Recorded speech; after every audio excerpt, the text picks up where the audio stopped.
Halo semuanya, pada kesempatan kali ini, saya dan teman saya akan menjelaskan materi tentang merge sort. Pertama-tama, apa itu merge sort? Merge sort merupakan algoritma pengurutan yang bagus. Algoritma ini mengaplikasikan pembagian elemen array menjadi dua buah subarray, lalu menggabungkan data yang ada pada kedua buah subarray tersebut. Kompleksitas waktu untuk semua kasus dari algoritma merge sort adalah O n log n. Kita bisa menerapkan pembagian general dan teorema Conquer untuk menghitung kompleksitas dari algoritma merge sort. Kita ketahui bahwa Tn sama dengan At n per b ditambah O dalam kurung n pangkat k merupakan jumlah masalah utama. A merupakan jumlah dari submasalah, n per b juga merupakan jumlah dari submasalah, dan yang terakhir O dalam kurung n pangkat k adalah kompleksitas dari pembagian dan operasi merging. Selanjutnya, pada merge sort, masalah utama dibagi ke dalam dua submasalah. Jadi, A sama dengan 2, jumlah dari masalah utama dibagi dengan 2. Jadi, B sama dengan 2. Kompleksitas untuk pembagian adalah O1, dan kompleksitas waktu untuk merging adalah ON. Total waktu untuk pembagian dan merging adalah O dalam kurung 1 ditambah O dalam kurung N sama dengan O dalam kurung N sama dengan O dalam kurung N1. Jadi, K sama dengan 1, karena A sama dengan B pangkat K, maka kompleksitas dari merge sort adalah O dalam kurung N pangkat K log N sama dengan O dalam kurung N log N. Kemudian, kita akan membahas algoritma merge sort. Merge sort algorithm merupakan sorting algorithm yang sangat efisien yang didasarkan pada konsep divide and conquer, a powerful algorithmic technique yang digunakan untuk memecahkan masalah kompleks. Untuk memahami konsep divide and conquer dengan benar, Anda harus terlebih dahulu memahami konsep rekursi. Konsep rekursi melibatkan pemecahan masalah menjadi submasalah yang lebih kecil sampai mereka cukup kecil untuk dikelola. In programming, konsep rekursi biasanya dinyatakan dengan fungsi yang memanggil dirinya sendiri. Berikut adalah grafik untuk O dalam kurung N pangkat 2 short. Seperti yang ditunjukkan dari grafik tersebut, jenis bubble short tidak efisien, dan jenis shell short blows it out of water. Perhatikan bahwa garis horizontal pertama di area plot adalah 100 detik. Ini bukan jenis yang ingin Anda gunakan untuk sejumlah besar data dalam aplikasi interaktif. Sisi baiknya, semua algoritma ini sangat sederhana, dengan kemungkinan pengecualian dari jenis shell. Untuk program uji cepat, prototipe cepat, atau perangkat lunak pengguna internal, itu bukan pilihan buruk, kecuali Anda benar-benar berpikir Anda membutuhkan efisiensi sepersekian detik. Sebelum lebih jauh untuk membahas tentang efisiensi, lebih baik kita membahas tentang Big O notation atau notasi Big O. Big O notation atau notasi Big O adalah sebuah cara atau metode untuk melakukan analisa terhadap sebuah algoritma pemrograman terhadap waktu eksekusi. Tentang seberapa efisien dan kompleksitas pesan kode dalam dimensi waktu. Terdapat dua jenis penggunaan notasi Big O, yaitu yang pertama, infinite asymptotics, dan yang kedua adalah infinitesimal asymptotics. Perbedaan kedua jenis penggunaan notasi ini hanya pada aplikasi. Sebagai contoh, pada infinite asymptotics dengan persamaan Tn sama dengan 2n kuadrat min 2n plus 2. Untuk n yang besar, pertemuan Tn akan sebanding dengan n kuadrat. Dan dengan mengabaikan suku yang tidak mendominasi kita, maka kita tuliskan dengan Tn sama dengan O n kuadrat. kecepatan beberapa algoritma pengurutan dengan notasi Big O. Dimulai yang pertama, merge sort karena merupakan sorting yang paling efisien dan cepat. Kemudian disusul dengan insertion sort. Kemudian yang terakhir adalah quick sort. Berikut adalah grafik untuk merge sort, insertion sort, dan quick sort pada Big O notation. Selanjutnya, kita akan kembali lagi membahas tentang algoritma merge sort. Berbicara tentang efisiensi, jenis O and log n seperti yang kita lihat grafik di kanan ini merupakan hal yang tepat. Perhatikan bahwa pada waktu grafik ini diukur dalam 1/10 detik, bukan ratusan detik seperti grafik O n kuadrat, tapi sama dengan halnya di dunia nyata, ada yang namanya trade-off.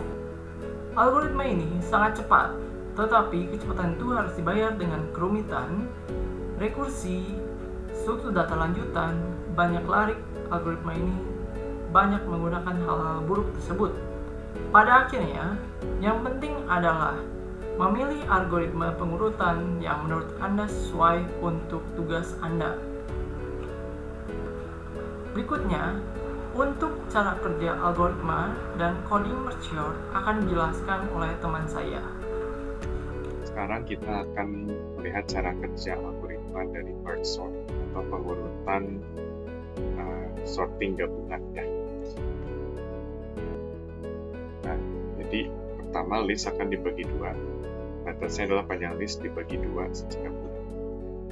Nah, jadi panjang listnya di sini kita lihat 1, 2, 3, 4, 7 dibagi bulat oleh 2, maka hasilnya 3. Jadi terjadi pembagian di sini. Ini menjadi yang kiri, ini menjadi list yang kanan, seperti itu. Kemudian akan dilanjutkan lagi dengan pemanggilan fungsi rekursif yang memiliki batasan hingga panjangnya hanya ada 1 dalam list sampai seperti ini. Setelah rekursif dilakukan, maka kita melakukan pengurutan dari kecil hingga besar. Jadi nilai elemennya yang dari kecil hingga besar. Prinsipnya adalah dari elemen yang pertama ini misalkan 2, dia akan tetap 2 karena dia tidak membandingkan dengan elemen lain. Nah, pengurutan terjadi bila ada perbandingan antara 2 elemen atau lebih. Jadi kalau kita lihat, misalkan di sini 7 ataupun 3, nah itu menjadi yang kiri dan yang kanan. Ya, jadi yang kiri akan dibandingkan dengan yang kanan. Apabila kanan lebih kecil dari kiri, maka dia akan dimasukkan ke dalam array atau list yang sudah diurutkan nantinya. Kemudian kalau sudah baru yang 7. Begitu juga dengan yang ini dan yang ini. Saya akan memberikan contoh lebih lanjut nanti di step yang terakhir supaya lebih jelas lagi. Nah, kemudian terjadi seperti ini juga pengurutan. Nah, setelah ini kiri kanan, kemudian pengurutannya menjadi seperti ini. Yang ini adalah yang kiri, ini adalah yang kanan. Seperti itu. Yang ini adalah kiri, ini yang kanan. Jadi intinya adalah kita membandingkan nilai yang kiri dengan yang kanan, seperti itu.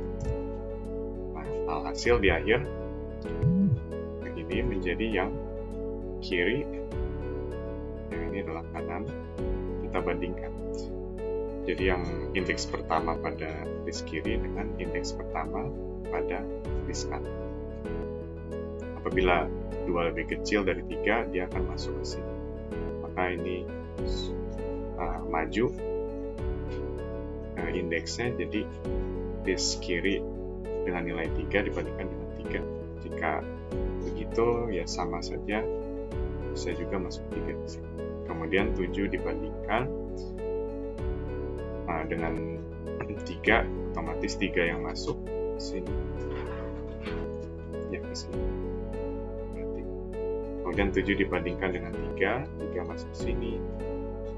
4 dibandingkan dengan 7 masuk situ. Kemudian 6 coret. Akhirnya 7 masuk seperti ini. Jadi jadilah merging sort dengan list yang secara utuh sudah diurutkan. Implementasi kode dari merge sort yang sudah dijelaskan konsepnya. Pertama kita harus bikin dulu fungsi dari merge sort ini ya. Nah, di sini pada dev main yaitu program utama sudah dimasukkan seperti contoh konsep sebelumnya, yaitu 2734 336. Nah, kemudian nanti dia akan melakukan merge sort pada list berikut, dan nanti jika di print akan tersortir dari kecil ke besar. Dalam pembuatannya, pertama kita harus membuat limit untuk merge sort supaya recursive tidak berjalan terus-menerus. Jadi selama panjang array atau list ini lebih dari 1, maka kita membagi 2 array sebelumnya. Di sini saya menggunakan notasi comprehension syntax. Jadi dari 0 hingga panjang array dibagi bulat oleh angka 2. Kemudian yang kanan melanjutkan dari batas tengahnya, itu di tengah list dan seterusnya. Sudah seperti ini, nah kita akan melakukan fungsi rekursif hingga list terpecah menjadi satu elemen masing-masing, list kiri dan list kanan. Ini kita tinggal menuliskan nama fungsinya saja dengan parameter berikut. Yang perlu kita jadi sudah dibagi ya, yang kiri dan rekursif untuk list kiri. Kemudian setelah itu kita akan menggabungkan dan mengurutkan array to list dengan pemeriksaan nilai elemen kiri dan kanan bersama. Kita harus menyiapkan beberapa variabel. Ini adalah indeks array kiri. Kita pakai J. Ini adalah indeks untuk array kanan. Kemudian ini adalah indeks untuk array sorted array atau yang akan masuk untuk diurutkan nantinya. Nah, di sini sesuai dengan yang dijelaskan tadi, terjadi pemeriksaan elemen. Jadi kita akan menggunakan while pengulangan itu lebih kurang dari panjang left array, dan secara paralel itu juga dengan right array melakukan hal yang sama. Nah, di sini pengulangan akan terus berlanjut. Kemudian kita harus ingat bahwa kita mau mengurutkan. Jadi dengan kondisi jika array kiri dengan indeks i kurang dari array kanan, the right array indeks j, ini akan dimasukkan pada array yang akan disortir nanti. Maka kita masukkan yang kecil ya, karena mengurutin dari kecil ke besar. Jadi seperti ini saja. Kemudian sebaliknya, jika tidak, kita masukkan sebaliknya. Berarti yang dimasukkan adalah right array. Karena else-nya berarti jika right array yang lebih kecil dari left array ya. Nah, Oh ya, tidak lupa kita harus menambahkan indeks ini ya, K. Dan juga kita tambah indeks I-nya ya, supaya nanti tidak berhenti pada hal yang sama. Karena kalau sudah masuk array baru harus dibandingkan dengan elemen berikutnya. Seperti itu. Nah, karena di sini K-nya sama-sama tambah, kita bisa efisiensi kode seperti berikut. Ya, artinya sama saja. Nah, kemudian setelah itu,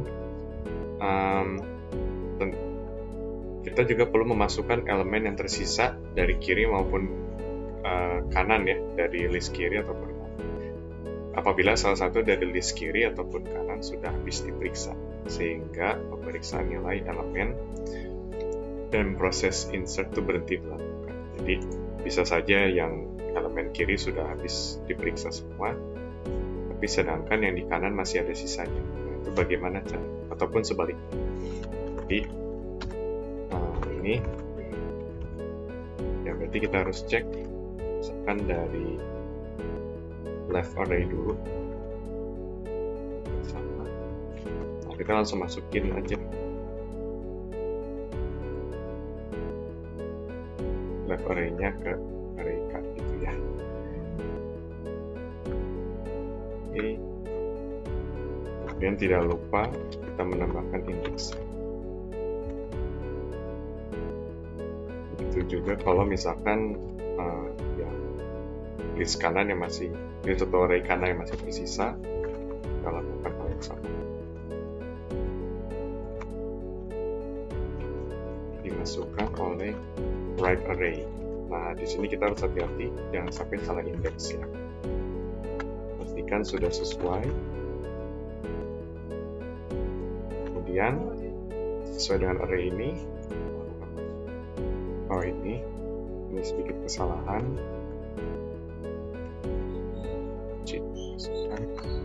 Coba lagi ya, seperti dilihat sudah terurut ya, 2, 3, 3, 4, 6, 7 seperti demikian.